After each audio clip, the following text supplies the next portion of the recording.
After-action report detailing the matchup between Canopian Catgirl Cavalry and Neurohelm buffering. Mission was a straight fight between both teams, with the victory determined by highest percentage of battle values surviving at the end of the match. It is noteworthy that turn timers were in effect for this matchup, 60 seconds for each movement and 30 seconds for each shooting or physical phase to ensure that all competitors would not take too long. The Canopians brought a team of mostly veteran pilots equipped with medium pulse lasers. Catastrophe brought twin mechs, two veteran Firestarter Omnis in the U configuration. The U configuration features some of the flamers typical to most Firestarters, a sword for close-in work, but most notably 5 inner sphere spec medium pulse lasers to deliver a strong punch at close quarters. Combined with the 6 jump of the Firestarter, it could strip up to 2 tons of armor from an opponent per turn, and with that many 6 damage hits, the possibility of the double headshot existed as an ever-present threat. Crimson spread their force between a veteran Battlemaster and an elite Spider.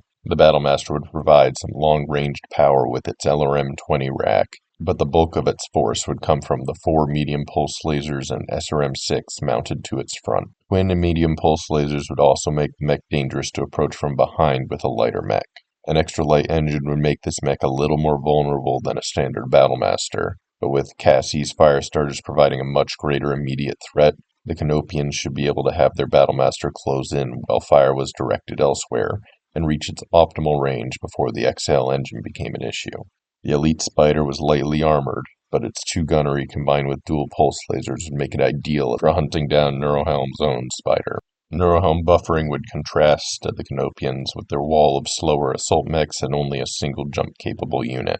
Sacred's elite longbow pilot would be ideal for punishing the Firestarters seeking close-range combat with accurate SRM fire, and the Spider would serve either as a distraction or a means to put indirect fire onto mechs hiding from the assaults, as most of the opponents would be able to dismantle the mech before it could deal meaningful damage. Lincoln's Annihilator would prove difficult to approach from any angle other than the rear of the unit, which would hopefully make the Canopians move predictably and set the Charger up to punish them, initiative win or no. The arena for this match would roll out to be the same one as the previous match, a dense urban environment with multiple ways to cut line of sight on approach. The explosive fuel tanks would still be a consideration, and while the buildings would prevent Neurohelm from being able to take full advantage of their superior range, they would also make preventing the Canopians from taking easy rear shots a much easier prospect, forcing them to engage under the guns of the assaults if they wanted to secure victory.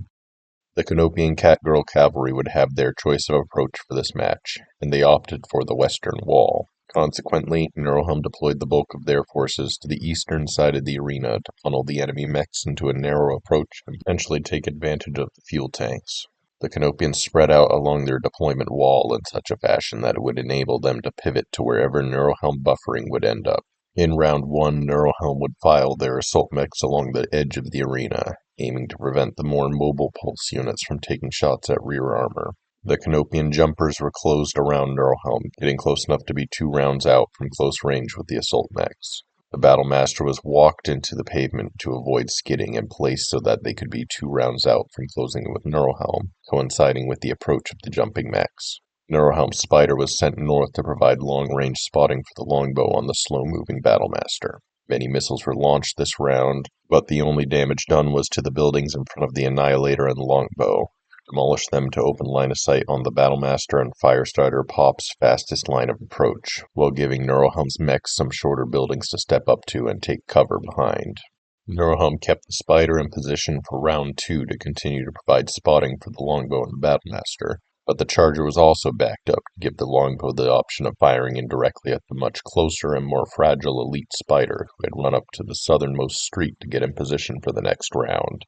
Firestarter Pop had shifted south to place trees between them and the Neurohelm position, but Firestarter Fizz had jumped into trees close enough to get their pulse lasers on the Annihilator, and the 2 mechs traded fire, mostly missing the mark but removing about the same amount of armor from one another. The longbow would choose to utilize the Charger's spotting to fire at the Spider, but the Canopians would take advantage of the Spider's line of sight themselves and return fire with the Battlemaster's LRM-20 at the Charger. The Canopians went all in on round 3, moving all of their units towards firing range of the armor-damaged Annihilator. Not all units would find the range, however, as the Battlemaster would fail a skid check and end up prone and out of sight of any visible targets. Firestarter Pop was targeted by a 6-hex charge by the Charger to try and draw fire from the Annihilator and knock it to the ground to prevent jumping in the following round. All 3 jump mechs put their full firepower into the Annihilator, destroying over 4 tons of armor but dealing no internal structure damage. The Longbow and Annihilator meanwhile put the majority of their weaponry into Firestarter Fizz, ending the mech via critical damage to the engine. The Annihilator and Neurohelm Spider would attempt to put 3 pulse lasers into the Elite Spider as well, but failed to connect with any of them. The Charger would land their charge in the melee phase, sending Firestarter Pop to the ground after dealing 48 damage to the unit. It would fall in the attempt, but this move would put the Canopians in an extremely difficult position in the following round, forcing them to pull their remaining Firestarter back if they wanted to give it the best chance of surviving to continue the fight. The Annihilator would also fall from a kick to the Spider, but with the damage to their mechs, the Canopians would have a hard time capitalizing on this. The Canopians were in a hard position in round 4 despite their initiative victory. Moving the Spider first would mean that the Neurohelm could shift their mechs to react to the light mech and engage it with the Spider or the Charger, but moving the Firestarter first would mean it would be unable to fully escape the Charger. The Canopians ultimately elected to move the Firestarter before the Spider, resulting in the Charger following the Firestarter to kick at its weakened leg armor. The Battlemaster was sent around the corner into sight of the Neurohelm assaults, trusting in its armor to be able to weather the fire from the 2 mechs and enable it to get close enough to use its medium pulse lasers in concert with the Firestarter the following round. The assault mechs traded fire, and the Battlemaster wore through the right torso of the Annihilator but again failed to deal internal damage. The Battlemaster lost around 2 tons of armor to missile and autocannon. The Firestarter and Spider would put 4 medium pulse lasers into the Charger, landing 3 of the shots and falling just short of forcing a PSR. At the end of the shooting phase, the Battlemaster would fail its check to stay standing and end up on the ground. In the melee phase, the Charger would put a kick into the left leg of the Firestarter, damaging the hip and foot actuators and causing a fall from which the resulting damage would completely destroy the same leg. The Firestarter would no longer be able to dictate any engagements, leaving it all up to the Elite Spider and the Battlemaster.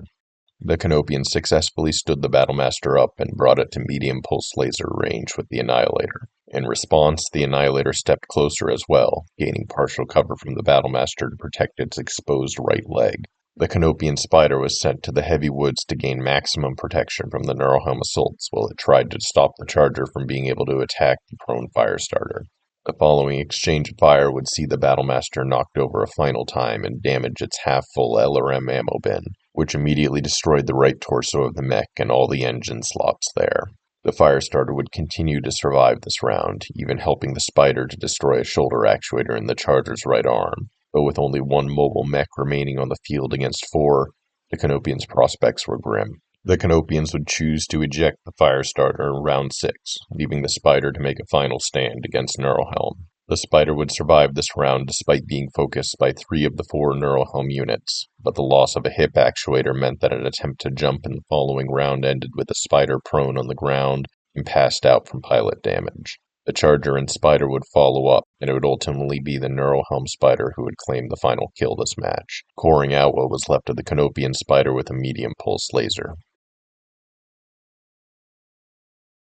Skid by the Battlemaster in round 3 did the most damage to the Canopians' ability to attack Neurohelm. The Canopians had the right strategy this round, bringing in the Battlemaster at the same time as the Firestarters would enable all of their units to put guns into Neurohelm, and have more turns of shooting to rack up damage on the heavy armor units. The skid not only prevented the Battlemaster from being able to contribute that round, it also prevented the Battlemaster from being able to bring half its weapons to bear on the following round as well, given that it would have to reach the orange line in order to guarantee it could hit any of the Neurohelm assaults with pulse weaponry. Combined with the Charger forcing the Firestarter to retreat that round, meant that Neurohelm would have in effect an extra turn of fire on the Battlemaster from which the Canopians could not effectively respond, placing them behind in a damage race that they could ill afford to fall behind on.